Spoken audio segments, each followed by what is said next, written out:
Bonjour Ilana, bonjour à toutes et à tous. Nous sommes aujourd'hui le 24 Tevet.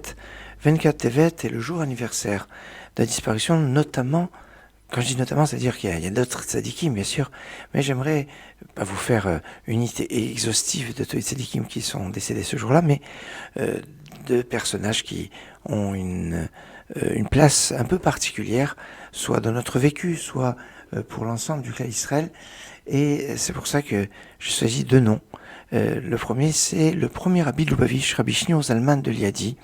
Rabbi Shneur Zalman de Liadi, qui est né en 1745 ou 1749, une petite discussion sur la date de naissance, et qui est niftar en 1812.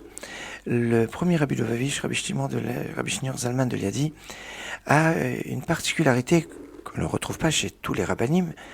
C'est pas le seul, mais on ne trouve pas forcément chez tous les rabbinim, c'est cette capacité à être à la fois un homme de pensée, d'enseignement de la pensée juive, comme on le retrouve dans son Tanya, le Tanya qui est un des livres de Chassidut les plus importants, qui a une portée très forte. Il est considéré comme un peu la Torah écrite de la Chassidut Chabad. Alors donc, pas seulement les enseignements qu'il y a dans le Tanya, mais aussi l'écoute Torah, Torah Or, de très nombreux enseignements d'une très grande profondeur. Et puis c'est un homme de halakha.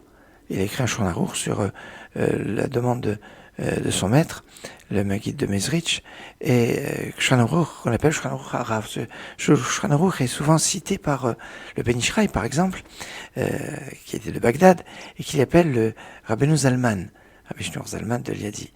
Et donc il y avait ces deux aspects. L'autre maître dont je voudrais vous parler, c'est Rabbi Shmuel Bornstein, le deuxième rabbi de Sokhatchov. Ce rav qui est né en 1856, qui est niftar en 1926, et notamment l'auteur du Shem Mishmuel. Là on est dans le domaine de la pensée, commentaire sur la Torah, commentaire sur le calendrier.